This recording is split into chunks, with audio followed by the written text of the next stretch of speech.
The information discussed on Talkin' Money with Jeff Tarbell is believed to be from reliable sources. However, no responsibility is assumed for inaccuracies. No statement made on this broadcast should be construed as a specific recommendation of a particular investment product. Views expressed are those of the speakers and do not necessarily represent those of CBS Radio. Use only as directed. Smiles, everyone. Smiles. And prepare yourself for... Show me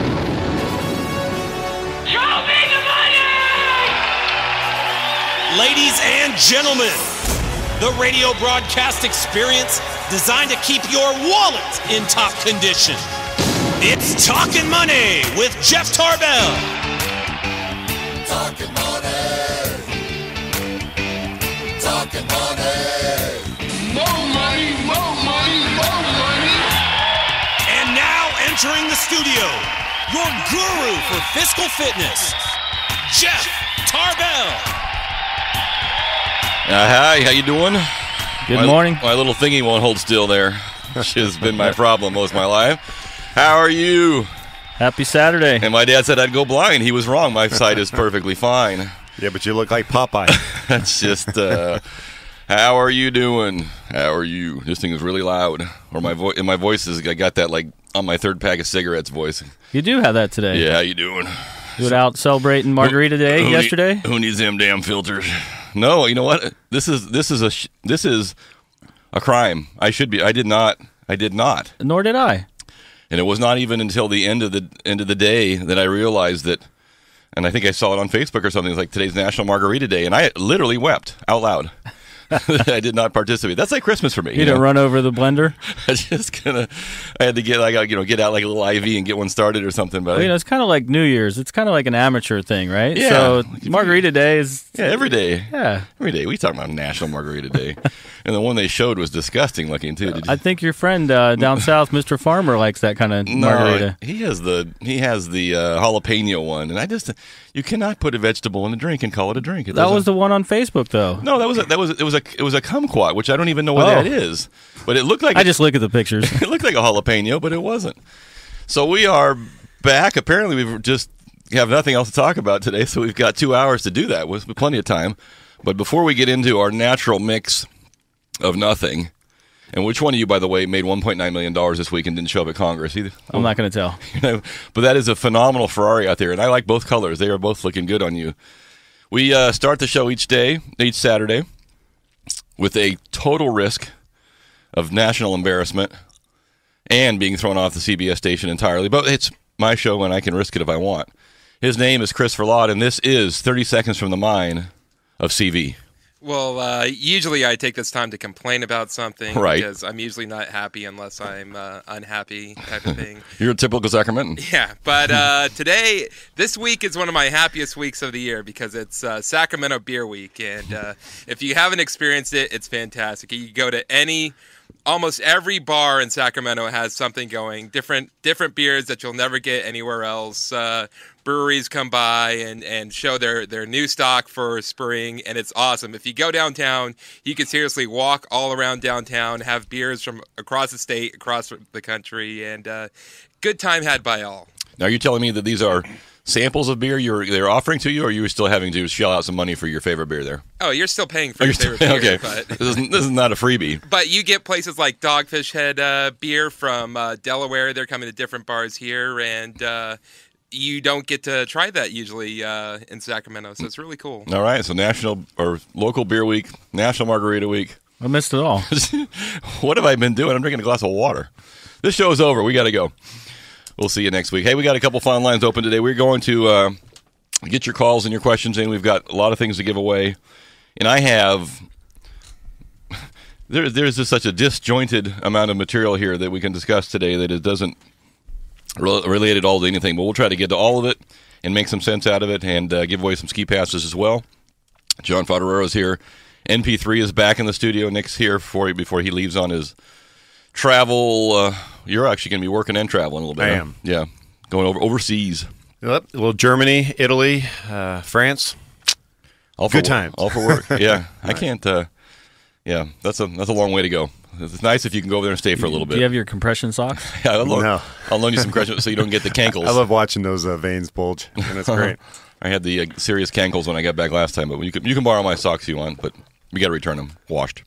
We've got all kinds of things to cover today. I did note a couple things here. We were talking about somebody, and I didn't pick up the number that you guys did, but somebody mysteriously knew that Heinz was going to sell this. Was it this week or was it last week? Was it last? Either way, beginning of the week or last week? Yeah, last week. So they put up. You said $90 million. No, 90,000. They put up. Oh, 90,000. I thought you said they put up $90 million to make $1 million. I thought that's not a good deal. No, they only put up $90,000. Okay, so they bought some stock for $90,000. They made $1.7 million overnight the next day. And the investing SEC determined that might be strange.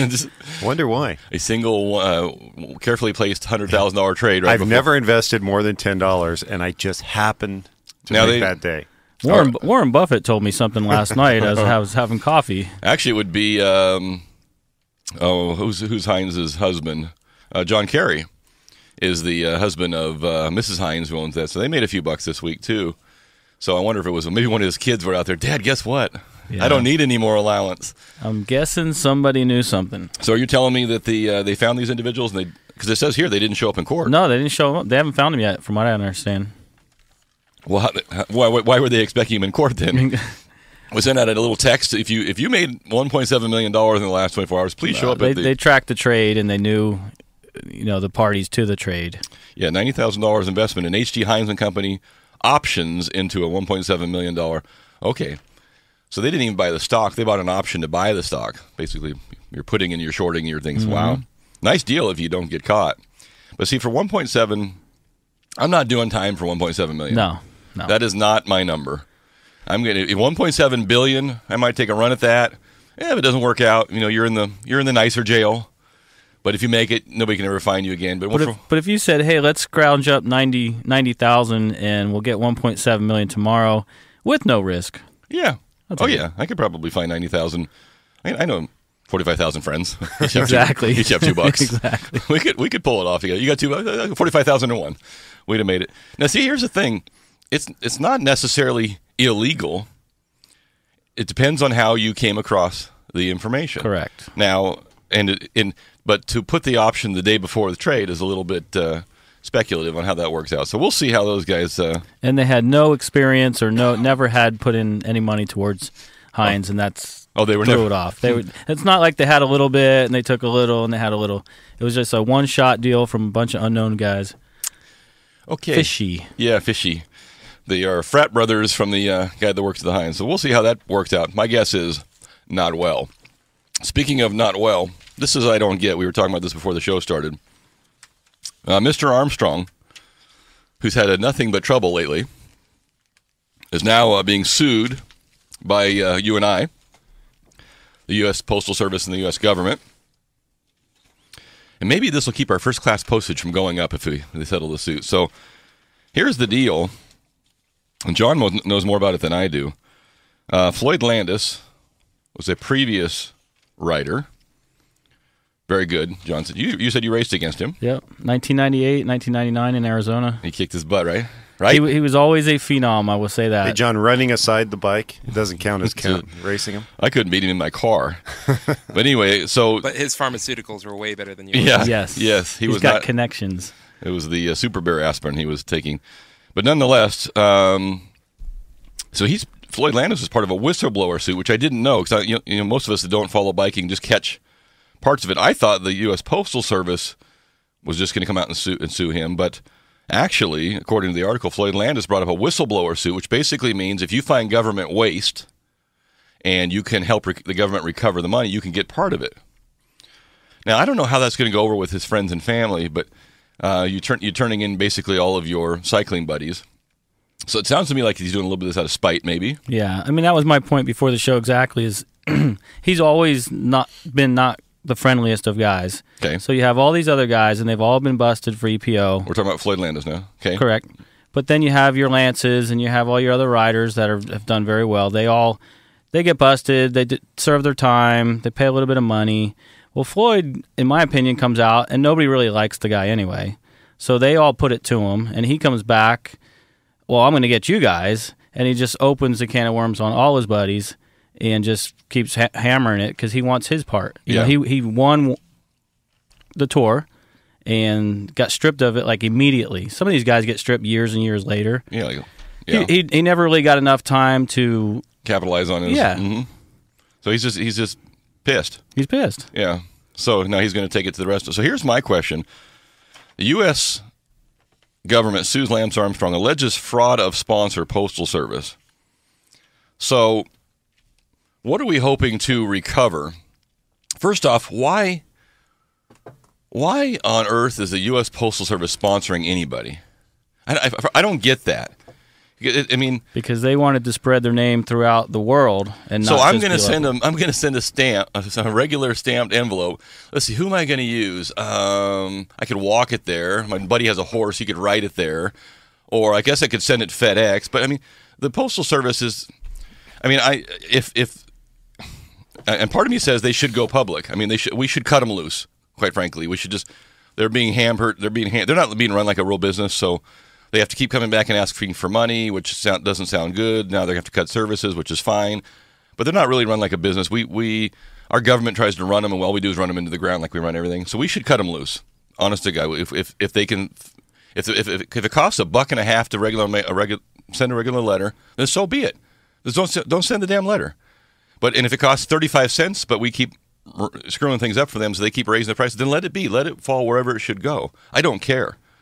But I don't understand why. First of all, so now how was the Postal Service harmed? So how do you make your claim that the Postal Service wants now to sue Lance Armstrong? Because why? You breached what contract? Now they're saying that we said you'd follow the rules of the biking group. Okay, but how were they harmed? I mean, if you look at this picture here. There's a picture of the U.S. Postal Service on his chest. That image was promoted all over the world at the time. They got their marketing bang for the buck. Right. That report said that they're suing for roughly $30 million they paid him, but there was a report that came out that said that they benefited $100 million from having their name out there associated with that event with him. So the Postal Service? Yeah, there was an independent report, but still the fact that he broke the contract, they're going back after part of that $30 million, if not all of it. Because they feel that their representation as United Postal Service has been diminished by someone that's. But it was so long ago now. I mean, it's like, I mean, who? So now, okay, I'm the hurt consumer.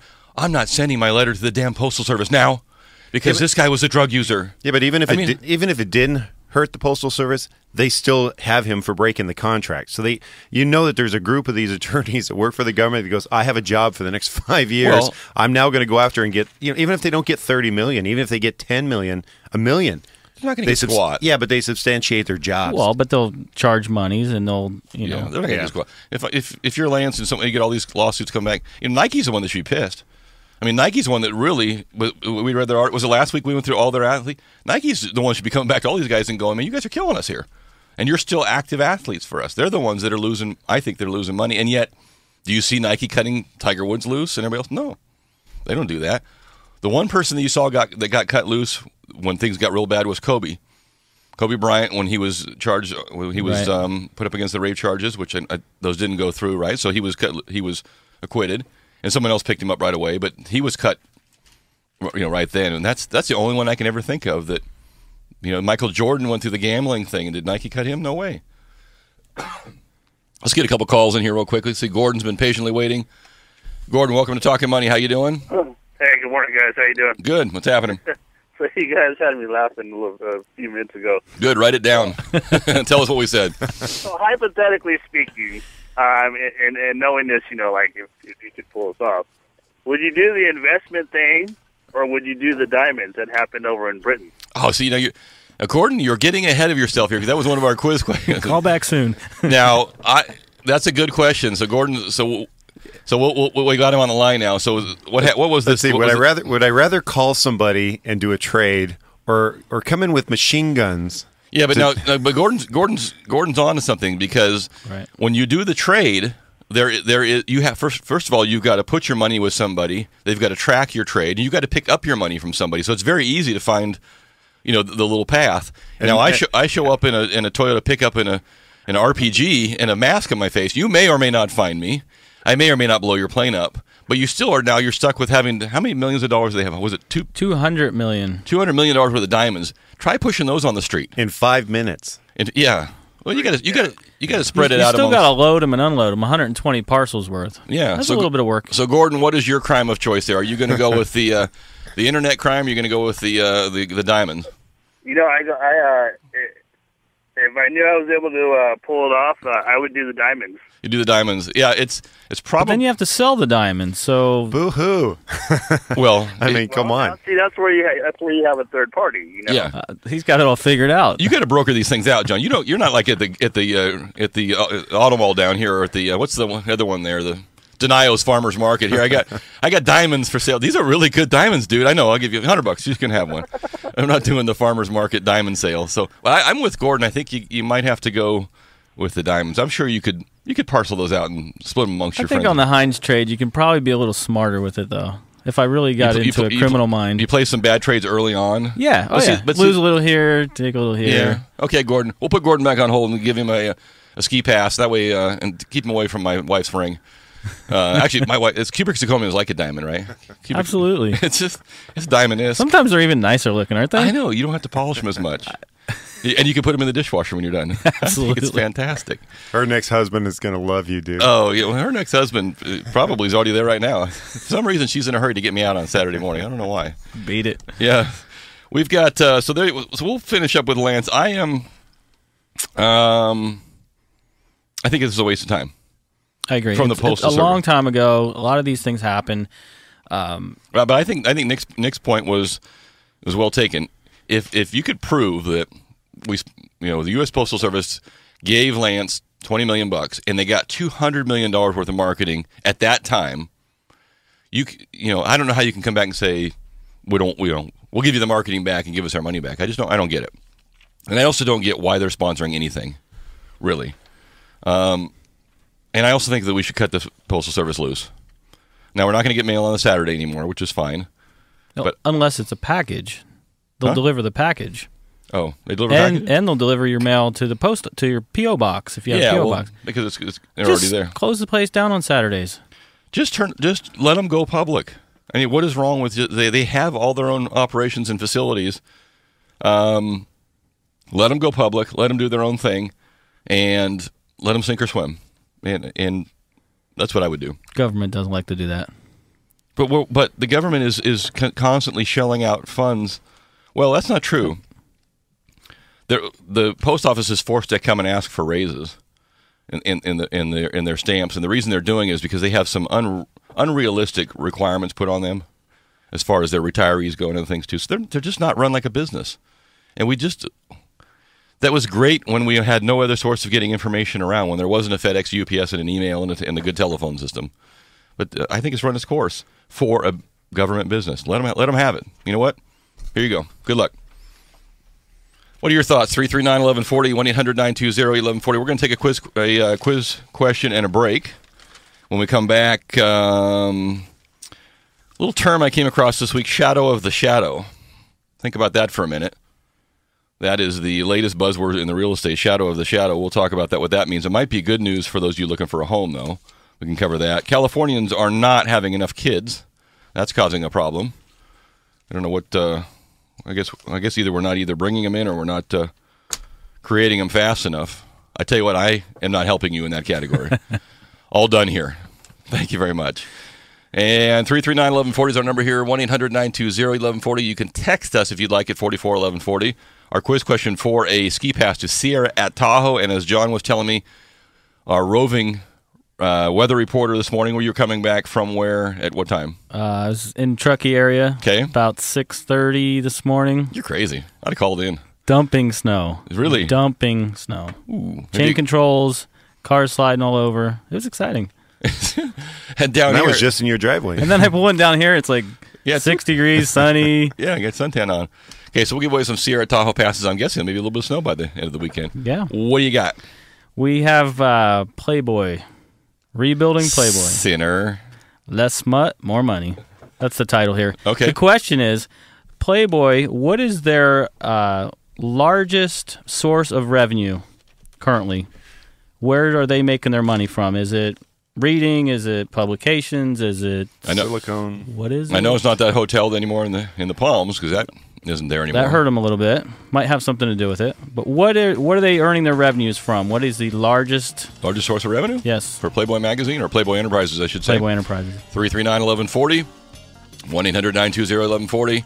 We're giving away free ski masks if you want to bring us some diamonds. This is Talkin' Money. We're going to be right back.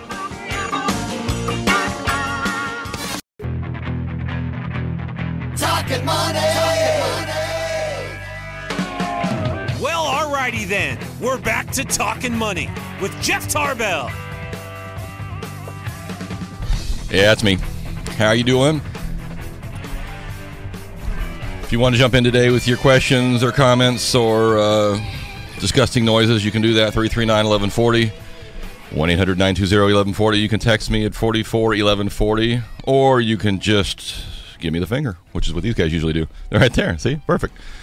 We had a question before the break, and that question was Playboy Enterprises. What is their largest source of revenue these days? What has their revenue been doing? Is there, like, do they show any kind of chart there? There is a chart. Are they holding even? It's in a downward motion. It's just downward stairs? Downward since, yes, this goes back to 2006, and it's... So, like, what were they doing in 06? For less than half. In 06, about 340 million or so. Okay. Now, 12, we're down to 135 million. So you would think some of that would have to do with... Hugh Hefner getting old? I mean, maybe. Maybe you just have whatever age group of men bought that magazine. Maybe they've gotten older and gone past that, or maybe you can get you get pictures of girls for free on them online. I mean, there's got to be a number of combinations of things that are going on there. So our quiz question was what though? Where do they get most of the revenue? Where is their largest source of revenue currently? Which actually was $62 million last year. We had a couple of guesses online from their website, magazine sales, but where do they get the bulk? It's actually from their licensing revenue. So selling their logo insignia, like for instance into the Palms, they were getting about $4 million off of that. That went bankrupt. Yeah, that's not good. So a lot of different pieces like that, putting on clothing. Yeah, so if I wanted to start the Jeff Tarbell's Playboy line of polo shirts, and I put the little bunny on there, then I'd have to pay Playboy some money. Right. So $62 million just from that. So then maybe they'll become just an entity that just licenses out other stuff. Yeah, and actually in 2009 it was $37 million. It bumped up to $62 million. So as all their magazine sales and everything is diminishing, that's the one item that's actually picking up, keeping them afloat. So Playboy Magazine on the downward spin, but making money off their name in the past. Okay, good one. I do a little bit of. You have that tattoo on your shoulder, don't you? Yeah, I do. I thought so. Yeah, but it looks more like a rat. I'm not sure what it's supposed to be, but it's not a bunny. It's a rat. Your U.S. government treasury made $3 billion more than it spent in January. That's not bad. Unfortunately, it all came out of your my pocket. They didn't cut any spending. They ran a budget surplus of $3 billion in January. The Treasury Department reported on Tuesday the first monthly surplus since September 2012. Surplus driven by a 16% increase in revenues compared to January 2012 from the expiration of the temporary payroll cut tax at the end of 2012. So there you go. And that comes at a cost, because your companies like Target and your other retailers are now saying, what happened in January and now in early February? We are not seeing the kind of sales. And then we boost up gas prices. So what's worse? Gas prices. And the one that you don't think about a lot is like Walmart is, I'll go ahead and look it up. I think Walmart might be the number 1 or 2 in the world at cashing IRS refund checks. They cash billions of dollars of IRS refund checks at their stores. Duh. Hey, while you're here, they actually do taxes there, don't they? Maybe they do. If they do, they're smart. If they do, and even Walmart was saying we're not even getting the refund checks coming back that we used to, because people are now having to, increase taxes, increase payroll, different things that are going on, so the refunds aren't coming back, or people are getting smarter about their withholding. Because remember, if you're getting no, there's no chance they're getting no chance they're getting smarter. But remember, if you're getting a refund, basically what you're getting is your interest-free loan to the government back. Yes. And so if you are getting large refunds, which some people use as a budgeting tool, They do. It's a forced savings, which is fine. I mean, if that works for you, but you are loaning the government money free for the year and hoping to get it back at some point in time. So the government made a little more money in the first quarter, or first month, I should say, this year, and it came out of the pockets of the retailers. Now, where would you rather have your money? Go into the government siphon or go into the retailers who will spin it around and make more profits? So we'll find out what that means as we go down the line. I do want to talk a little real estate and a little bit of mortgage stuff, because this is a week that I would, for me, almost like a transition week. I probably had more purchase-related activity this week than I did refinance activity, which is good from the standpoint that we want to see purchase activity picking up. And certainly, I don't know for those of you that are out there shopping, or those of you that sell homes or realtors, if you're seeing the same thing, but it's like all of a sudden, and maybe it's just a fluke, but all of a sudden it seems like everybody's getting their deals going through, and clients that only called me a couple weeks ago are already getting offers accepted, and that's kind of unusual, because it's been characteristically, John would come in like in November and get pre-approved, then he'd put an offer on Nick's short sale December, and I would hope that by April I would hear something. So it's been like 6 months since I talked to John, and I would check in with him once every week. Jeff, I'm waiting for the short sale, and now to have or I have 12 offers out. Yeah, I got 11 short sale offers, and I have heard nothing on any of them, right? But to have people actually come in the same month, like they were in on the first of this month and got pre-approved, and I'm like, okay, well, in my mind, I'll see you guys in a quarter of a year, and have them come back a week and two later going, hey, we made 2 offers, and it looks like they're both going to be accepted, and I got to make I'm like, huh? Yeah. Like, you made an offer on what and where? But so I'm not sure what's going on. Yeah, I agree, especially when you look at the announcement of inventory at the lowest levels it's been, less than, and then all of a sudden everybody's in contract. It's strange. Yeah, so I picked this up this week, and I don't think this is the cause of it yet, but I think what's happening, just only, kind of anecdotally from my client base, my existing client base, who have been sitting in their existing homes and are finally looking around and going, okay, look, I could probably sell my house now and just about get out. In fact, I probably have had this conversation 10 times in the last 10 days. The market's picked up enough. The existing homeowners are getting educated enough to realize that things aren't as bad as they were. And they're looking around, and they're looking around now at a little bit of a panic, because for so long we've been sold off of the fact that rates aren't going anywhere, house prices stink, they're not going anywhere, everything's just mired in the mud.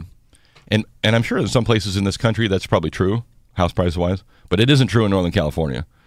So you've been sitting along in your house and you've been watching the Perjanic house, and you go, man, I like that house, I like that neighborhood, and I want to be over there.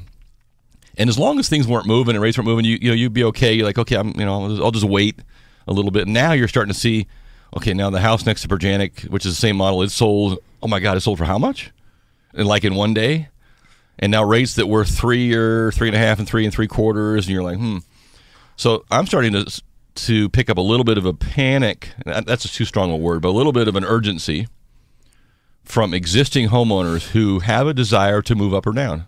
And haven't, because they've been hanging in there. They have great credit. They have money in the bank. I've seen that over and over. And some of them also are learning that they can actually qualify with their current home underwater. Yep.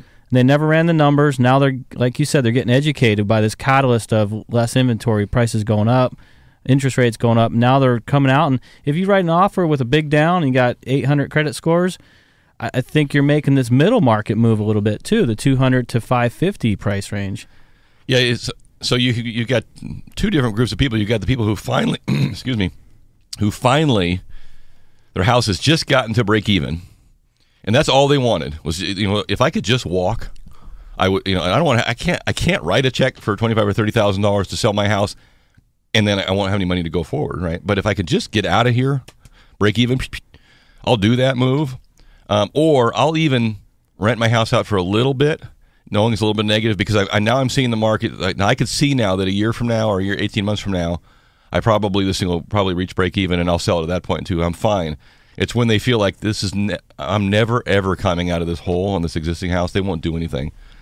So there is a little bit of a push on it, and I'm telling this to you, if you are someone who's sitting on your home and someone who would like to sell, you probably should talk to a realtor about the true market value of your home. And I don't mean the Zillow value, because Zillow is a great program for being close, but it's not accurate, and it's probably a month, 2 months behind, because what Zillow picks up is what sold a month or 2 months ago.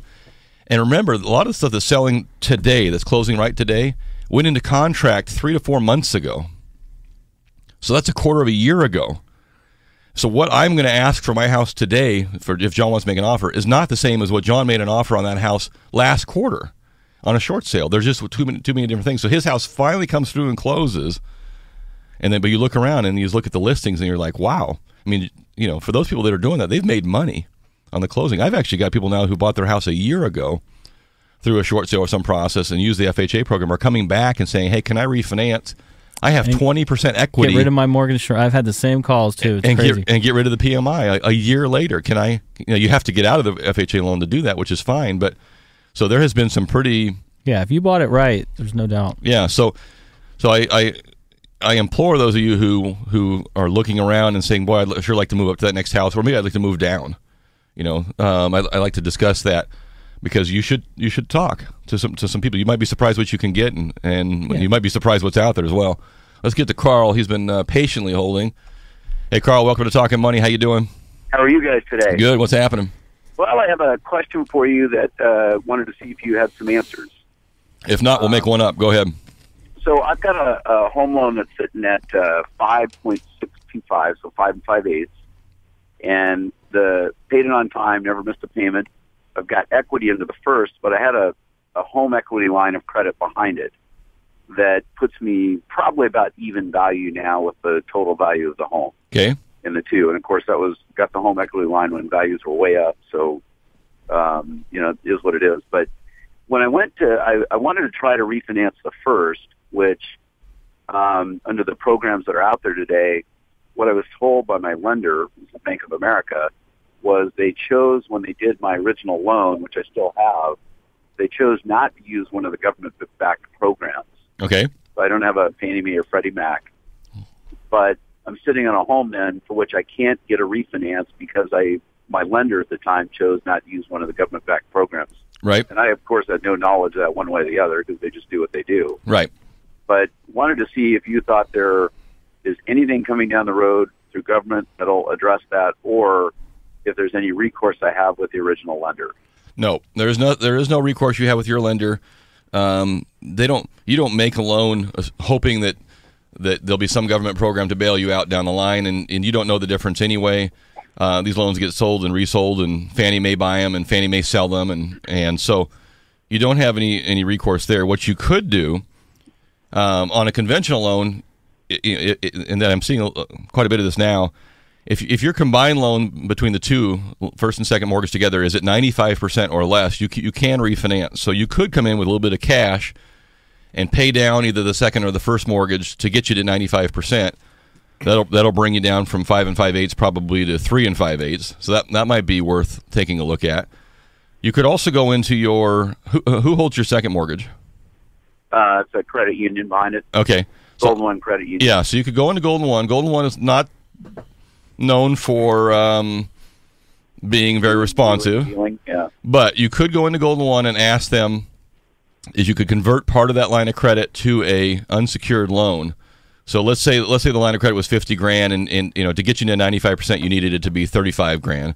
You could ask Golden One, what's the possibility of me taking $15,000 off this line and making it an unsecured loan, which, believe it or not, may be more beneficial to the credit union than your second mortgage if they're unsecured. But nonetheless, pull off some of that mortgage off the line and get the balance down, and then refinance the first, subordinate the second, and just peel it apart a little bit too. The easiest way would be to come in with a little bit of cash, if at all possible. Well, the other option too, like we were talking about Zillow, what is the value of your house? It might take running a loan application, spending $425 or $450, and getting an appraisal to know what the value is. You might have 5%, you might not, but the only true way to know is to pull the trigger, have an appraiser go out and take a look at it. Yeah. So, Carl, how did you establish what you believe the value is?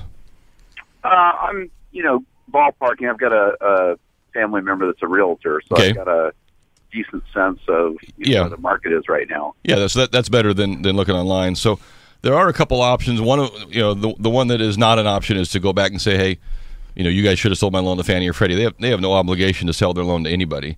Right. So I wouldn't work on that. I would either look at little cash infusion if possible, or trying to peel apart that second a little bit, maybe move some of it onto a line of credit, or if you own a car free and clear, ask Golden One to take $10,000 and put it against your car. Do something to get that line down just enough to get you to 95%, and then you can refi and you'll be in the high threes probably. Okay, so but the loans, this surprises me a little bit, but you can get a loan then with 5% value is what you're saying. That's awesome. You can get a loan with a combined loan to value of 95, because your first is probably going to be around 80 or 85%. Your combined between the two will be at 95. Hopefully your first is at 80% or less, so you can avoid the PMI. But you can do a loan with a combined loan to value of 95% conventional. Okay. Thank you very much. All right, Carl. Good luck to you. All right. Have a good day. You too. Thank you very much. And Carl or anybody, if you're looking, those are great questions. Yep. If you're looking for something like that, don't be surprised if you call your big bank and they don't offer you this. And I'm not ripping on the big banks. I'm just saying that most of the people that are working at the big banks that you call into right now have been there like all of 6 minutes. We got to take a break. I know. So they're new and they don't have a lot of that experience. So that's not uncommon. It doesn't make them bad. It just means they're not used to being creative. So give John a ride call. We'll make it up as we go along.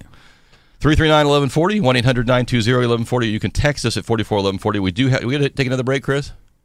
Yep. Okay, let's throw another quiz question out there, John A. So since we're talking about the big banks, I don't want to rip on the big banks. I take that back. Go ahead. The question is, elementary schools have stopped teaching what? Education. What is it they are no longer teaching? Okay. What do you not get in? At least their option. Is it an option, or they just don't have to teach it? I don't think they have to teach it, and it's building dozens of teachers committing. So some might still be teaching it, but they're not obligated to teach it anymore, I guess is probably the gist of the question. And a lot of kids don't. I don't do it. Right. I don't do it at all anymore. 339-1140, 1-800-920-1140. Then clearly that's speak well or read. But I'm good with pictures. I'm trying not to give the answer away, so that's why I'm mumbling a little bit. Good with pictures. Speaking of can't reading, Nick Perjanis is going to bring us back. This is Talkin' Money. We'll be right back, Jack.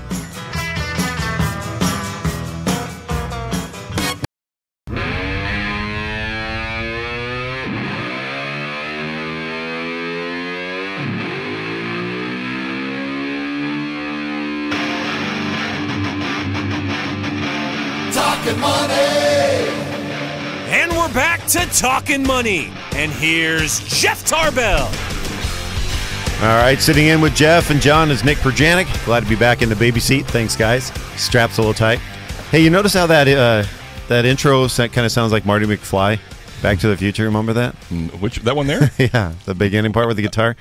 Oh, hey, yeah, on the step on the stage. Hey, before we took the break, Jeff, you had mentioned something about this shadow of the shadow, or is it called an unobservable shadow of the shadow? Why don't you share with us? What is that? It's my new book. But did we get a winner, by the way? We did. Somebody wrote it in a type of writing that I can't even read, though. Oh, yeah. We haven't. I think it says Jeff. Yeah, that was the winner? Jeff was the winner? Jeff was the winner. What a stupid name. It is. Oh, yeah, a stupid name. Anyhow, what they're not teaching in school anymore. Yes. They don't have to teach in school. Cursive writing. Yes, that's a waste. Do you know how to write cursive? I do, but I barely. You don't type it. You don't text it. You don't. My writing. If you look at my writing, you can get a prescription for any kind of blue pill you want. It looks just like a doctor's note. My writing is horrendous. So here's the comment from Jill Kamnitz, a longtime school board member in the Greenville, North Carolina area, and her comment was, "We're trying to be realistic about the skills that kids are going to need in the future." Nobody writes a letter anymore. So they're not going to have to read a birthday card from their grandmother anymore, is what you're saying. They won't be able to. The kids just want to see if there's any money in the card anyway, right? $20. So cursive writing is out. Someone had texted PE. PEs. I don't know. They still do PE a little bit, I think. Yeah, they do. And getting rid of cursive is nearly unanimously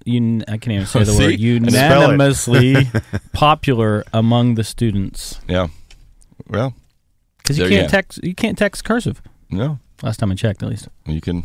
You can write There's it. a font for that, dude. There is a font for All that. right, so let's get into something more interesting. So what is the shadow of the shadow, Jeff? Unobservable shadow of the shadow? Yes. So there's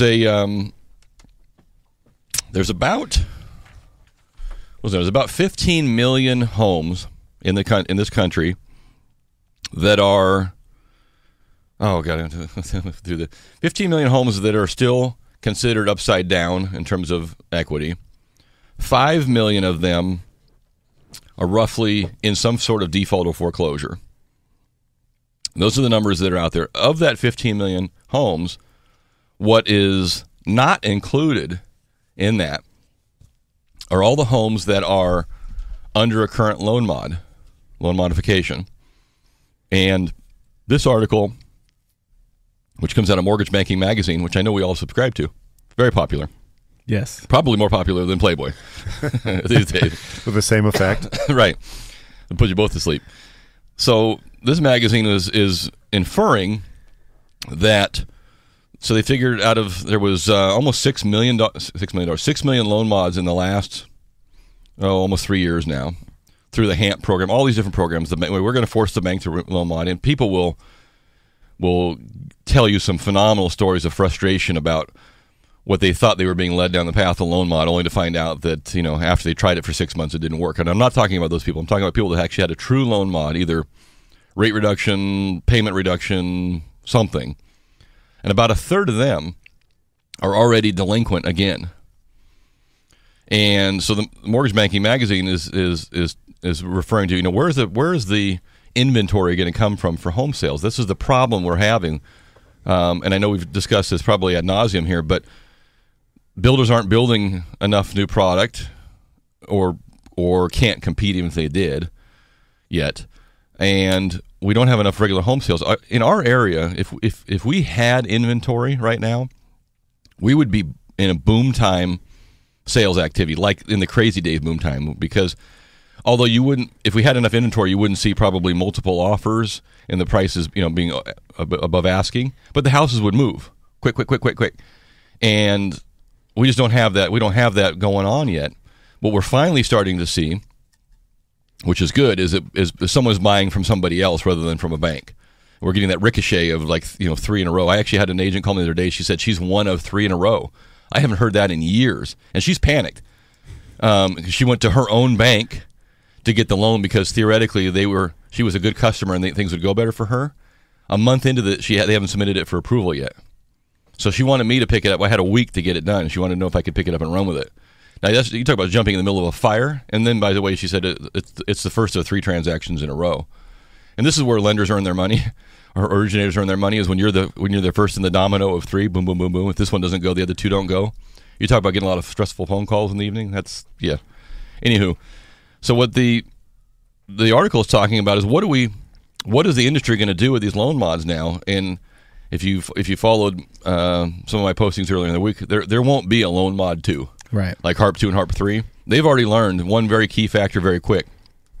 If you ain't got a job or your income isn't sufficient, it doesn't matter what the hell I make your payment. You ain't making it. Fixed at 2%. It doesn't matter. And so the hope is that we'll make these loan mods and the economy will pick up, and then you'll get a little better job or your income will pick up or blah, blah, blah, blah, blah, and you'll work your way out of it. The problem is that isn't happening. I mean, we're not seeing a huge growth in employment or growth in income. So here you are, you made me a loan mod, and all you did was just kind of took it off your books, or yeah, and you just kind of deferred my problem a little bit longer, but I'm still in the same problem. Right, but it's almost like the old pick-a-pay loans. If you start at 2% and it's fixed there for a year, the next year goes to 3, and nothing's changed. Yeah, you're in the same scenario. Yeah, so you can only hope to get bailed out by increased prices, and you can sell it. So what I think the article is leading us to believe is that the banks are smart enough now, and the government's looked and said, okay, that didn't work so well. I mean, we forced the banks to do this. It worked okay. It didn't get out to enough people, and those that it went out to wasn't successful enough. So forget it. If your loan mod doesn't work, it doesn't work, and we're going to have to let it go and let the house go back on the market. So I want to talk about that when we come back. We are here for 2 hours today, as always, and we got a lot of stuff to cover yet. We're also going to work our way through a little bit more of the State of the Union speech. I want to see, Does what the government think is important, is that important to you? Are they addressing your concerns? We'll go through some of those key items, the financial-related ones. Talk about that. The crash tax is coming. You heard of that one yet? No. Yeah, keep it on the road there. 339-1140 if you want to jump in today. 1-800-920-1140. You can text me at 441140. My name's Jeff Tarbell. That's John Fodero. That's Nick Perjanik. That's Chris Verlaud. That's Marge Tarbell. We'll be right back. Talkin' Money! And we're back to Talkin' Money. And here's Jeff Tarbell. Right. Hour 2 of 2. If you're just joining us now, we are not the betting show. We are not going to talk about your health. We're going to talk about you. Hour 2 of 2, Talkin' Money. How are you doing? This is Jeff Tarbell, Nick Perjanik, and John Fodero in studio today. We're taking your calls, as always, 339-1140. 1-800-920-1140. You can text me if you'd like, 441140. Or you can just sit there, shut up, and listen. Like I said, like my teacher used to tell me in school, just shut up and listen. Keep your thumb down. We're not playing the heads down, thumbs up anymore. Shut up. So we're not learning cursive today either. And as I was just reading through this article, if you're just tuning in, we were talking about the unobservable shadow of the shadow, a fancy term for all of the homes. So I was reading this. Thankfully, it wasn't in cursive. I wouldn't understand it. So to date, banks have delivered $6.3 billion with a B in mortgage principal relief under the Ag settlement. Attorney General settlement, excuse me. That's part of a $25 billion settlement that is due for kind of all the mortgage practices that not so great. Nick was talking about, wasn't there an article in the paper that California is supposed to get some of that money? Yeah, it's about $21 billion expected from the settlement. So there was a bunch of settlements. I mean, each bank did one, and then there was servicing settlements, and there's like a lot of money that's theoretically supposed to be coming, but California is going to get a huge chunk of that. Does it say in that article, Nick, what are they going to try to track down everybody who had a mortgage that went bad, or are they going to just put it in the general fund? It's a short article. It basically says here that nearly 175,000 California homeowners have received assistance through the national settlement so far, and then more than half of the homeowners have received principal reduction or had their second mortgages, usually home equity lines of credit, erased entirely. So that's what they're counting as part of it. That's what I thought. So and that's what this article is about too. If a bank has said to John, okay, we'll cut your principal balance back, or we'll defer some interest, or we'll do something, they add that on their tally book as being part of their settlement. So you may not get a check, and quite frankly, none of you are going to get a check. I mean, let's be honest. Their money's going to come in, and the state's going to say, well, we earned all this for fighting for you. And there are some, the Don't Lose Your Home California program, that's funded through some of those programs as well. Go ahead. Right. What they say is go to, if you don't know and you're not sure, it says go to this website. It's www.californiamonitor.org, and you can click on the Are You Eligible tab at the top of the homepage to find out if you're eligible for that. So again, it's www.californiamonitor.org. Okay, and save that. I'll put that on our website too. So you're able to, I don't know, maybe John, maybe pull that up there sometime during one of the breaks and see if maybe it knows by address if you lost your home. I'm trying to figure out who created the database or what is the determining factor for I want some money back. And so we'll have to see how they create that. But the point of this article is that if we're looking for more homes, there's probably some more coming.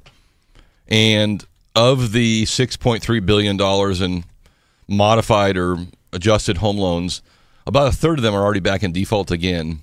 And the government's looking at that program and saying that may not be the best way to counteract the problem. And by the way, the market's been picking up and getting better, and maybe we don't have to deal with these again. So we're probably going to see a more stringent push on for getting these homes back on the market. So if you are someone who had a modification and you're late again, late means more than 60 days, don't be surprised if the bank is not going to work with you going forward. They're probably going to say, okay, enough's enough. Let's short sell the house or work out something to get you out of it, because they know now that with the market picking up, things are getting a little better, and they know that redoing a loan for you again just isn't going to work if it didn't work the first time. They're probably going to be looking to get you out of the house, which may mean more inventory coming for markets that need it, and may mean bad news for more inventory people that don't need it. So we'll see how that works out. But that is the shadow of the shadow. Basically, the homes that are sitting there that are behind, but are not quote unquote, in a short sale or in a foreclosure yet. So there might be some more product coming. down the line for that. Yeah, so on the website, it's basically just saying that depending on who your mortgage servicer is, apparently there may be some different benefits. So Bank of America, Citi Financial, GMAC, JP Morgan Chase, and Wells Fargo. So you basically click on one of those, and then it goes to the next step of what you may or may not be able to receive. Eligibility tool. It's very enlightening. So I wonder, does that mean?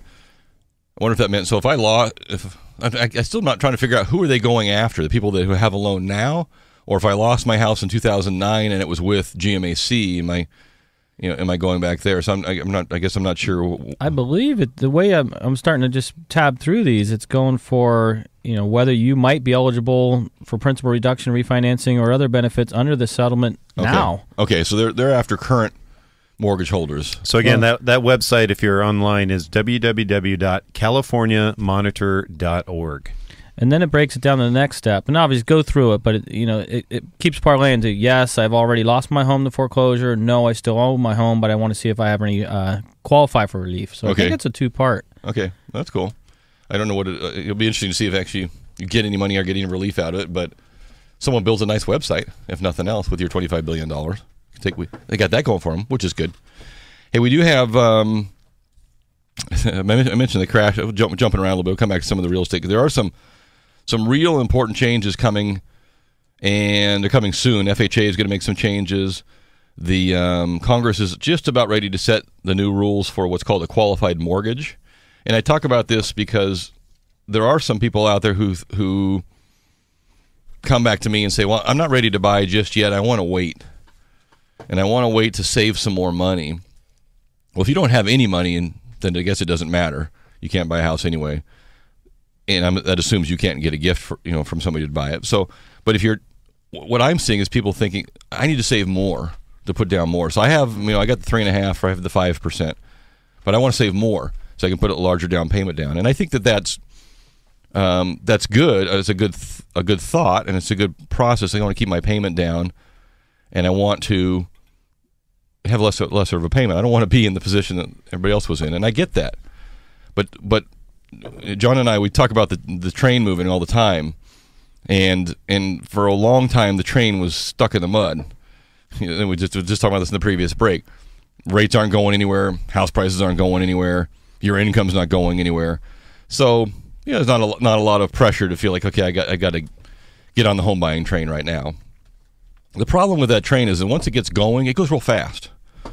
And in my comment to a lot of the first-time buyers, particularly this week, I don't know why we had so many of them this week, but I think if I save another 6 months or a year, I can get to 10% down, and that'll help me get a little better house or get a little cheaper payment. And my comment is that generally you can't save fast enough to overcome rates that are. And rates are one of those things that when they go, man, they really go quick. So, and we've forgotten what real rates are about. But we're going to find out, and probably going to find out this year, that you could go. I mean, just in January of this year alone, we came into January rates were like around 3. Next thing you know, we're talking 4s on different programs, and house prices that were at 150. Now we're talking about 2, and so. Saving an extra $10,000 is not going to do anything. Yeah, you can't. And you don't know what the future is going to be. You know what you have right now and what you can do right now. And I'm a proponent of this may not be your dream house today, but it's a way of getting in and getting on. You may be on the caboose, but you're getting on the train. And as the market's picking up and equity's coming up, you can come up with it, and you can save and get to the next house, and you can get on. But the problem is, man, if you just ignore that, and I'm going to save $10,000 more, well, you could lose $10,000 in the snap of a finger, just in terms of increased prices or additional payments because your rate's now not 3.5, it's 5.5. Or you can be just priced out completely. I've had people that have been looking for 4 or 6 months or working on their credit, and the realtor's like, if they don't get into something soon, they're going to be priced out. And it's true, because all of a sudden the 150 houses are 200, 210, and the 3.25 is now almost 4, and it's just pricing them out. And so here's some examples of things that are coming down the line. And the other thing, you can be not priced out of the market, but you can be underwritten out of the market on what's going on. If you look at FHA, FHA is a phenomenal program.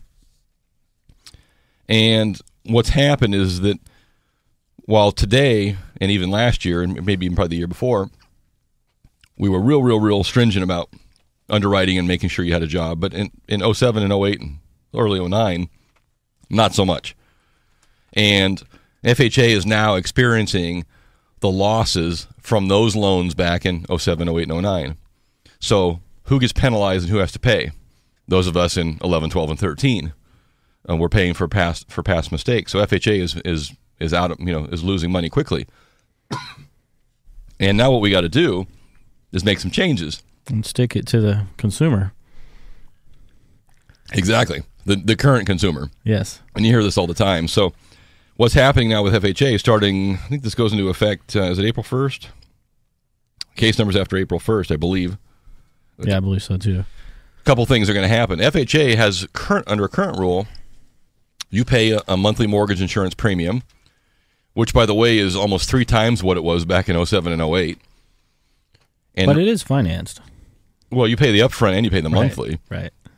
Yeah, and they finance the upfront for you. But on the monthly portion of it, under current rules, you can, in 5 years, you can ask to have that removed. Now, you don't just send a letter and say, please remove it, I'm a good guy. You have to prove you have 22% equity in your house. But that's always been a nice little feature that someone who's buying a house could say, hey, I plan to be here a long time, and that $200 or $300 a month can drop off. That's changing starting next, in a month. You'll never be able to drop that again. That's not good. No, that's hurt. But it's their way of keeping funds in the program. The other thing they're doing is they're going to go to probably a much more stringent underwriting. And if your credit score is under 620, well, first of all, we should start. If your credit score is under 620, you might have some other issues we need to deal with. But you can, under current rules, get a loan. But FHA is going to make you go to what's called a manual underwrite, and your debt ratio cannot exceed 43% under that program going forward. And Jeff, you're talking total debt ratio. So they're looking at monthly expenses for the house, for the taxes, for your credit cards, your car payments, your auto, everything. Student loans, everything. Yeah. So your average FHA buyer right now is probably near 50% debt ratio. Yeah. And this is going to change to go back to a 43% for those lower credit scores. I haven't even got into what the conventional lending is going to do yet. These are just, so when we're talking about the train is moving, not only is the interest rate train moving, the home price train moving, but the ease of getting into a home is moving also with it. And so all these things are moving against you. And everybody always thinks, well, you guys are just trying to be urgent because you want to get business now. True. I'd like to do a loan now for you rather than 3 years from now. But also, I may not be able to do a loan for you a year and a half from now under your criteria. Your current situation. So we'll talk about that. Bobby just called in, and Bobby has some comments. Bobby, welcome to Talkin' Money. How you doing? I'm doing good. How you guys doing? Good. What's happening? I was thinking about it. Last February, March, whatever, a lot of homes got pulled off the market in our area, whether it be foreclosures that just got taken off, banks couldn't let them all off at the same time. But at that point in time, housing prices increased at a pretty rapid pace. And my concern is, and I wanted to get your opinion, is I feel like the current housing boom is kind of artificial because nothing has changed in our economy. I mean, unemployment hasn't gotten better. It's gotten worse. People aren't making more, like you said, and housing prices are going up. But is it just like that artificial and people are jumping on it? And are we kind of setting ourselves up for another bubble? Well, I think that's a very good comment, and I think it's very astute because in the first hour I mentioned if we had a true supply of homes, not what we have now, if we had a true, a normal supply of 9 months or a year's worth of supply of homes, I would still have a lot of buyers that want to buy houses. So they're not buying because they think they're going to flip and make a profit. They're buying because they feel like, the prices have come to a level where that comparison, that rent versus owning comparison, they're looking around saying, okay, I don't have to do a whole lot more in order to buy a house versus renting. So, and I feel comfortable in my job. I will buy a house. Now, Bobby, you're right. If if there was 5 houses that all met my criteria instead of 1, I wouldn't have to go in with Nick and bid against Nick and John and Marge, and we'd all have to bid each other up a little bit, and then only one of us would get the house. All 4 of us could actually buy the house today. So therefore, the price would be $130 instead of us bidding it up to $150. So I do agree that we are experiencing a little bit of an abnormal market supply, and because of that, the prices are coming up a little bit. I also believe that there is no new supply to speak of right now, so there's not a lot of new construction, so there isn't a lot of new homes to buy to choose from. So what would happen if all of a sudden an extra 500 houses came on the market or 1,000 houses? Would all our prices go down? Probably not, but they probably certainly wouldn't appreciate it at the pace they are. So I think you're right. I think we are experiencing a little bit of a boom because of the lack of supply. Do I think? Go ahead. No, but I don't think that it's nothing. I mean, we're not anywhere even stratospherically close to what we went through, back in 04 and 05. I mean, that was a ridiculous run up that was based on nothing more than almost kind of euphoria that I'm going to be able to buy and sell for more down the line. We're in a very reasonable price range right now where these houses are still very reasonably priced. So go ahead with your comment. I was because I'm a general contractor, and the cost of building, it went up, and that hasn't come back down. Right. That's why there's not a lot of new homes, is because it's expensive to build a house, and the prices haven't gotten that high. But with the FHAs, like it's 3.5% down. Let's say someone buys a house and then they turn around and sell it. They're pretty much upside down with the closing costs they're going to have to pay to sell it. Right? Yeah. I mean, yeah. In theory, you're right, because they actually in FHA they actually finance almost 2% of your mortgage insurance back into it. So if you're trying to buy a FHA house and flip it, well, I guess if you made a real steal of a deal, you probably could. But yeah, you're right. If someone had to immediately turn around and sell it in a normal market, they probably would be upside down a little bit. But so that's not a program for that. So you're right. And there has been some commentation I've been seeing in the last couple of weeks is that people are going to maintain the homes and or their loans longer than they have in the past. So people in the past were buying, selling every maybe 5 years on average, 5 to 7. They would refinance every 5 to 7. And now the commentation is maybe people are going to stick in it a little longer. They're going to keep that loan longer, so there won't be as much activity in the future. Yeah, I think Bobby is right on it when he talks about. You say, well, people always ask me, why don't builders just start building more stuff? I mean, the demand is so huge. Why aren't they out there building? Because they can't. I mean, they even though prices are picking up, a 1,500 square foot house that's selling for $160,000, you can't build that. I mean, the builders are into the lots for half that or a third of that, and you're talking about someone who just went through a remodel process and is still talking to contractors. Labor is not any cheaper. You're getting better quality laborers, better framer and better people, but their prices haven't come down. And I could tell you that steel and concrete and wood and all your appliances, none of that stuff has come down. So Bobby's right on. He's like, I'd love to build you a home. The problem is it's going to be 50% more than you could buy the same thing for, and won't appraise. So you're stuck in a position of being, it's just the numbers aren't there yet. So and then the bigger builders are talking about the same thing in 2014. Let's just say they can build these now, and they're almost 6 months out on some of them. But in 14, they're afraid they're not going to be able to build because they still can't get the annexes, everything else they need to start building on the property they own. Yeah. So there's going to be more challenges. Bobby, I'm going to put you on hold. We'll get you out of Ski Pass or Gym Boys, whichever you prefer. That was a great call. We got to take another quick break. You got any more quiz questions there or no? Yeah, no, yeah. 339-1140, 1-800-920-1140. Not right now. No, you don't have one of those. Okay, we'll come up with one. This is Talkin' Money. John Fodorero, Nick Perjanik, Jeff Tarbell. 339-1140. If you want to jump in, you can text us at 441140. We do have a good one for the next break. Teaser. We'll be right back. Talkin' Money.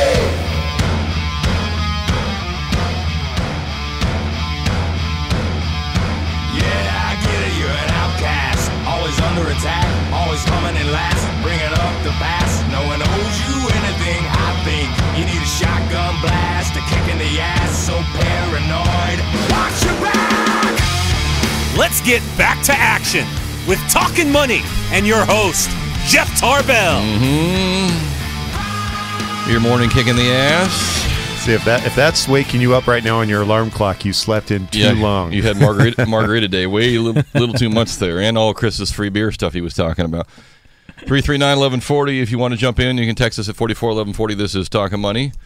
That's Nick Perjanik, John Farderero, and me, whoever me is. JT. Whatever your name.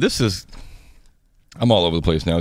I need to come back to the builder thing because there's two things that I want to talk about there. But did you see this week? A colossal sunspot on the surface of the sun, large enough to swallow 6 Earths whole, could trigger solar flares this week. The giant sunspot is captured on camera, blah, blah, blah, blah, blah. There's a comment here. The sun is currently in the midst of an active phase of its 11-year solar weather cycle, expected to reach a peak sometime this summer. Current sun weather cycle is known as solar cycle 24. 11-year solar cycle. Okay.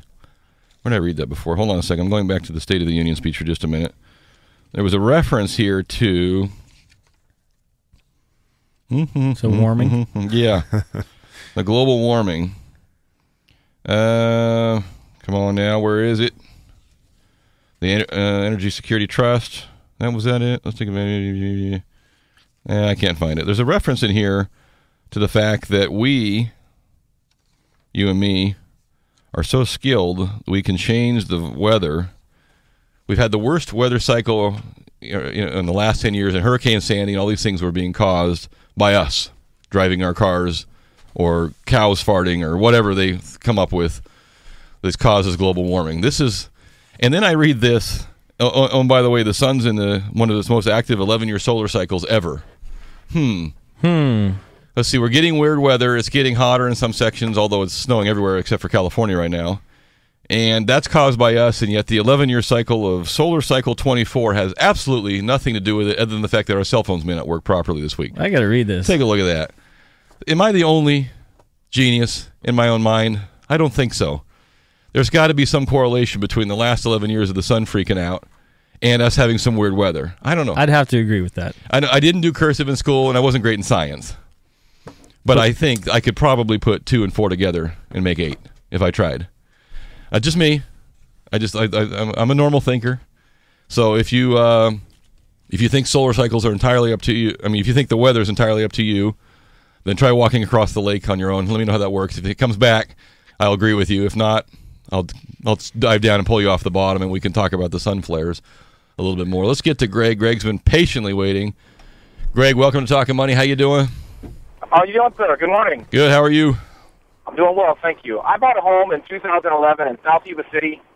It appraised for $180. We bought it for $170, and after the 3% assistance, we got down to $164. Okay. We're currently at 5%, and I was wondering if it's a good time to try to refinance to get a lower rate, or try to pull some equity out of it and make improvements to the home. The home was built in 1977. It's a smaller home on 1.25 acres. So I'm very familiar with Yuba City. Did a lot of stuff up there, Richland Road and Walton Road, and a lot of projects up that way. Just off 99. Just off 99, yeah. So the likelihood of you pulling any cash out is probably next to zero. Okay. What would be interesting to see if you owe 164. Now, is there a silent second behind you? You said, or you just got some down payment assistance? We got down payment assistance. Okay, so what was the value? Wait, 180 when you bought it. Now 180 was the appraisal in 2011. So the first thing you need to check with some of those down payment assistance programs have a provision which make it a little hard to refinance. Okay. So you do want to check into that. Make sure that doesn't cause some kind of a recapture, or trigger some sort of a, penalty or cost of doing that. Okay.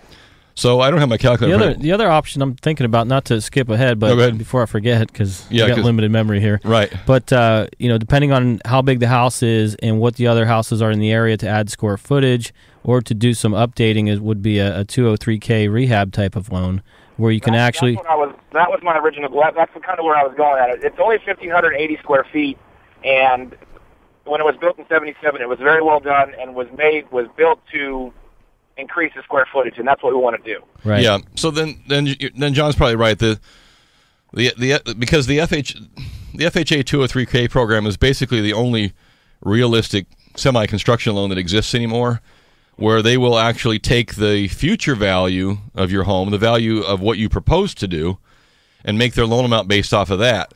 So if you say I'm going to add 500 square feet in a bathroom, and it's going to cost me, well, we can call Bobby back and ask him what it's going to cost. But that's the one problem you have, though, is sometimes the cost of doing these things doesn't give you any increased.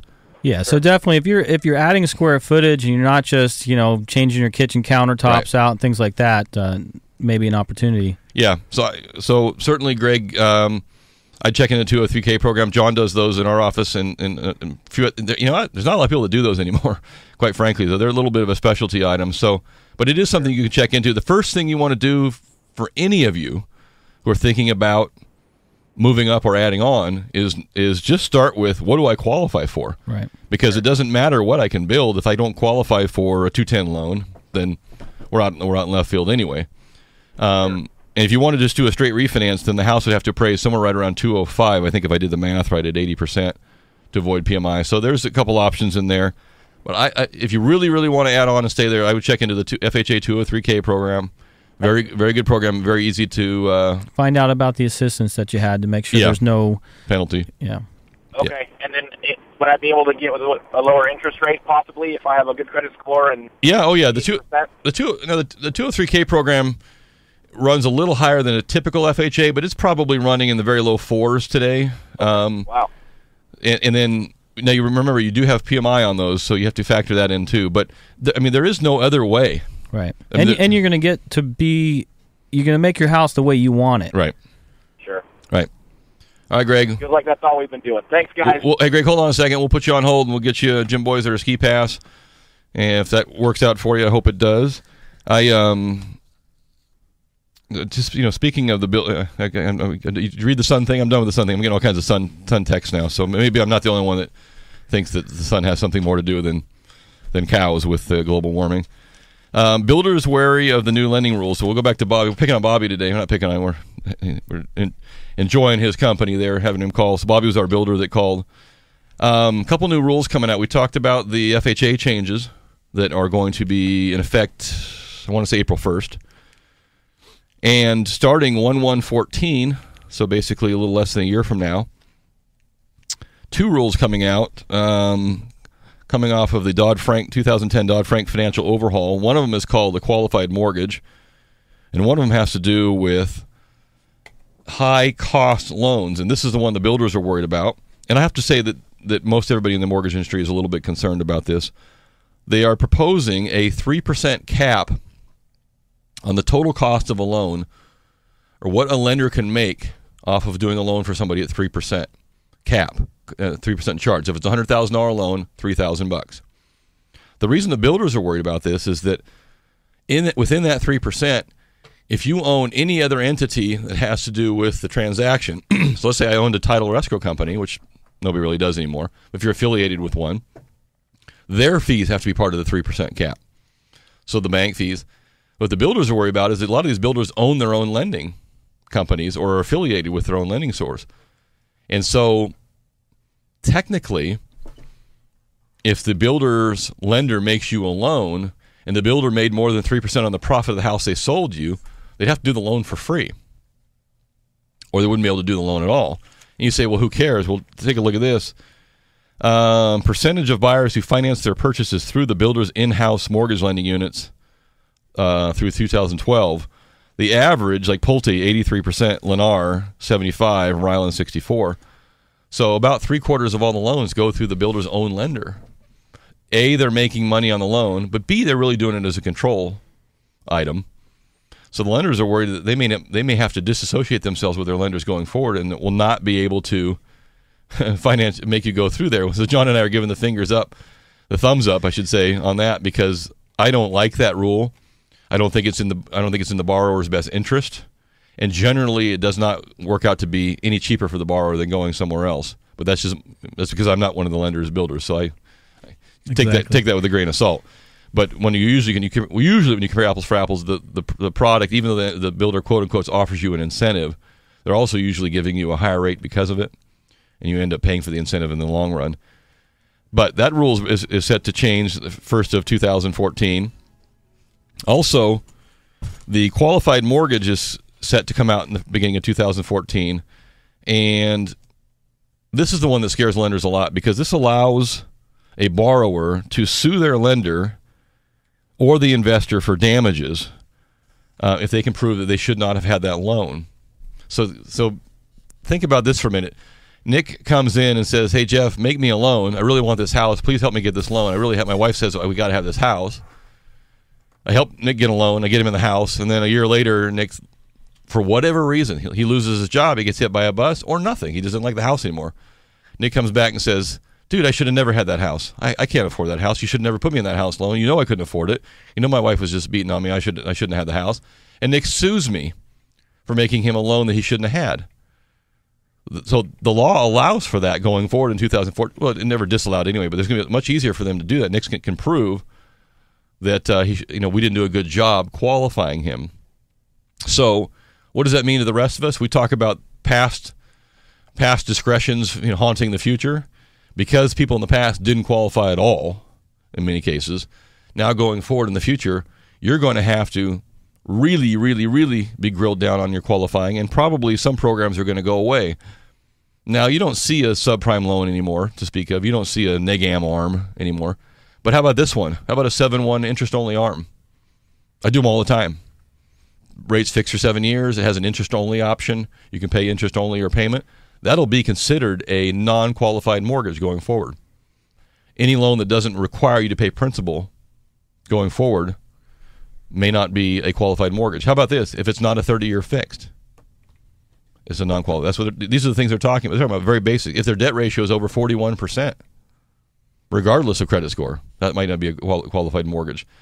So what's happened is the lenders, the law has said, hey, if you guys keep your loan products in this very small little box over here, then we'll shield you from lawsuits. So if Nick comes back and you gave him, you looked at his income and you gave him a straight 30-year fix, there's nothing funny about it. His debt ratio was low. We're not gonna let Nick sue you. But you gave Nick a 7-1 arm. He pushed his debt ratio a little bit. Maybe he had 2 houses. Maybe he's got a case against you. So all it's doing is just taking the creativity, taking some of the flexibilities out of the market, and putting the threat of more lawsuit on the lenders, which just makes rates go higher and products become less available. And frankly, lenders a lot less wanting to do business. And I tell this to clients all the time when they're frustrated that they're being asked for something. It doesn't matter what. And I tell them, I'll be honest with you, our industry, not just my company, not John's company, not Bank of America, our industry, would rather not make a loan than make a bad one. There's so much cost to it. We would rather, we're going to go through all this and the lender's going to make $5,000 off of you. And if it goes wrong, it's going to cost them $250,000 plus penalties. The pluses and minuses don't outweigh each other. If it isn't right on the money and we don't get exactly what we need and it doesn't all line up perfectly, the loan isn't going to get made. And so what? The lender won't make $5,000, but they won't have to write a check for $250,000. And you got to understand that if you're a borrower now, then when you're being asked for things, no matter who you go or where you go, if you're being asked for stuff and you don't want to comply, then you can go away, and they don't care. I mean, I do care. I want to do your business, but the reality is that the cost of being wrong is way, way too damn expensive to be wrong, and this is just going to make it worse. And this goes into effect 1/1/14, qualified mortgages. There's still some pushing and pulling on how these rules are going to be affected. So the question is, is it the bad apples that have a good loan and do something happens and they sue? That takes away the astute borrower that knows what a 7-1 interest-only loan can do for them. Yeah. And it takes that away. So, I mean, where's the fairness in it? There isn't any. It has nothing to do with fairness. It has to do with CYA. I tell my kids that all the time. Cover your rear end. Life is not fair. And so you take, and that is exactly the person who comes to me and asks for a 7-1 interest-only arm is not your first-time buyer walking in the door, and you don't get a lot of them. It's a guy who could probably walk in and pay cash for the house or pay it off. He's looking around and saying, 7-1 arm today, interest only, 2 7/8. 2 7/8 after tax. In my income bracket, whoever this person is, 1.25%. I can borrow money, $200,000-$300,000 at 1.25% net. Hell, let's do it. And I'm probably I'll keep the house for X amount of time. I'll sell it beforehand, or I'll just pay it off. Well, and the difference is the 7-1 arms today are being used differently than they were 5 years ago. I mean, 5 years ago it was, hey, I want this house. How can I get it? Yeah. What is the lowest possible payment I can afford? Because I'm only going to be in the house for 2 years, and I'm going to sell it and make $100,000. Right. Today, I mean, really, that way that 7-1 arm is for that individual that knows they're not going to be there for 7 years, wants that 1.5% interest rate difference, and can take advantage of the cash flow or something else. So the dynamic of why someone is getting that loan has totally changed. We got to take a break. Sure. I'm trying to think of a good spot to go this summer to get a little vacation in. I want to just chill out, relax a little bit. Well, anyway, go ahead. I'd go in the winter, but are you in the winter? 339-1140. Well, John's got a quiz question for us. Yes. So Colorado. We love Colorado. Colorado. It's getting a lot of snow right now. Yep. But anyhow, the question is, Colorado is looking to increase tourism. Not that they're looking to, but they're thinking because of a current change that they're having is going to increase tourism dramatically. Big snowfall would do that. Even better than that. Oh, yeah? What is it that they have? So what law has changed? And what law has changed? So why would you go to Rocky Mountain High? I don't know, but Seattle has they're experiencing the same thing too. 339-1140, 1-800-920-1140. Texas at 44-1140. Why is Colorado and, for that matter, Seattle expecting greater tourism this year? What change has gone on in the state that will bring the people over there? We'll be right back with the Brownie Cart. This is Talkin' Money. My name is Jeff Tarbell. We'll be right back, Jack.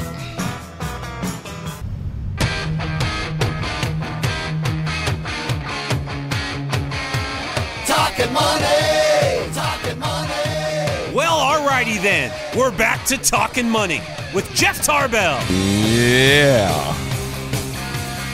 Love to hear it. Love to see it. Snow's in the air. People want the ski passes here at Tahoe. Giving out, 5-6 passes already? 8, I think. 8? Already. We get past 10, I'm screwed, right? I got nothing else. How many we give away? This plus this.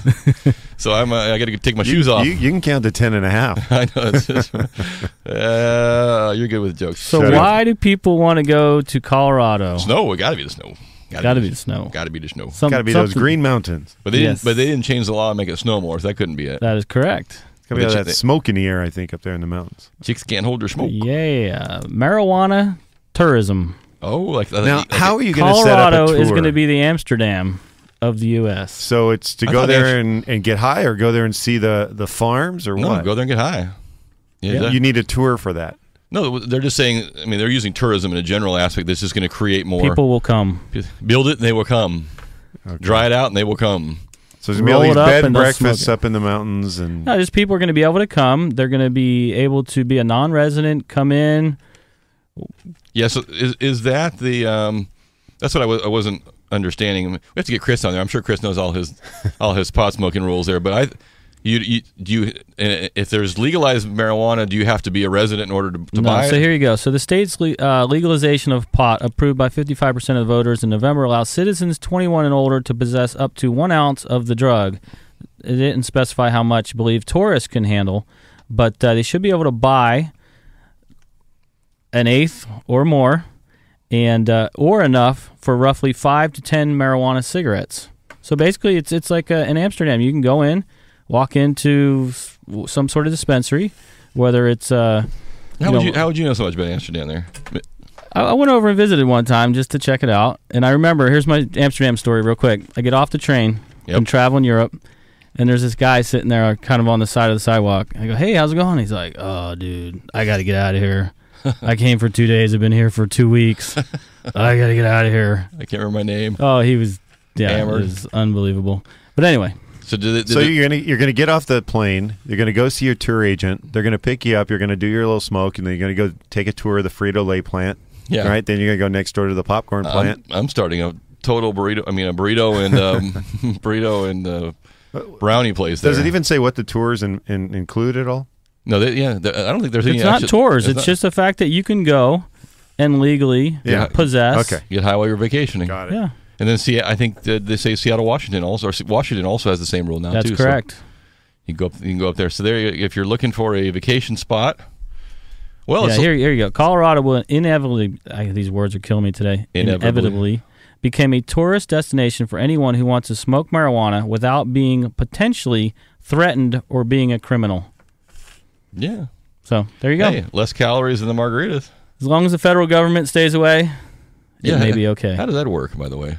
They are getting a lot of snow over there, too. Yeah. Well, if you're all high, who cares? You'll be skiing in the middle of summer. You won't really know the difference. These are the greatest slopes ever. We're off subject. We're off subject. We're always off subject. This show is off subject. There is no subject to this show, which makes it a lot easier to stay on topic when there is nothing one. I mentioned the crash tax earlier. Have you heard about this? So 50 cities in 26 states and growing implementing a fee called the crash tax. So whether you call for a first responder or not, if they show up, they are going to bill you for their services. And this is growing and growing and growing. In fact, I think they do it in Petaluma already here locally. So what are your thoughts on the crash tax? Now, what are the first couple things that we already pay property taxes and other taxes, and what do you expect from your tax money to begin with? I expect just a few things: national security, a road that I can get down on my motorcycle without hitting a pothole, which is asking a lot. I was going to say you're pushing it. And if I hit a tree after I go through the pothole, somebody will come get me, and they won't bill me for their services to pick you up. But there's another way of raising more cash for cash-strapped cities and counties. The crash tax is coming into play and coming to a city near you, probably. I don't know what you guys' thoughts are on the crash tax. Well, let me put it this way. What I think is going to end up happening, for those of you who are familiar with CalStar, if you're driving up Highway 80, is a big helicopter that sits off to the right there above Forest Hill. CalStar is a group that I belong to. I subscribe to CalStar as insurance.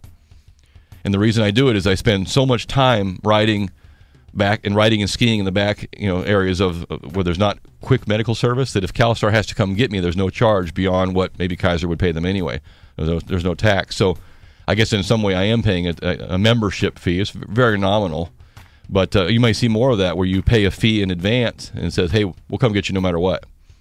But the crash tax is not on my. It just seems outrageous to me. But everything seems outrageous to me. What do you think about the Sequester 101? The who? Have you heard that one? This is March 1st, where the $85 billion in spending cuts. Dude, that's like a guy who makes $40,000. That's like a guy saying, I'm going to quit spending $1.50. I know. It's a joke. It's a joke. Everything's a joke. And I didn't get to half that. We didn't get to the State of the Union speech, and now we're down to like 45 seconds. So we'll continue this next week. Again, we'll be back in March. Maybe if you didn't have that 10-minute pot thing. Yeah, the whole thing on pot. Or we could have done more stuff about wax on, wax off there, mister. Don't talk to me about that. And believe me, you were taking notes in there, by the way. That's it. Yeah, you can find the repeat of the show. If for some reason, for God's sake, you missed something we said interesting, please tell us what it was. You can find that at the Talkin Money Facebook page or at JeffTarbell.com. If you'd like to get some more information on the 203K program, or you want to refinance, or you want to buy a home, or you want to just talk to John and check him out in person, you can do that. 338-9400 during the week. My name is Jeff Tarbell. That's John Fodorero. That's Nick Pergenic. That's Chris Verlade. Aloha. See ya. Talkin' money.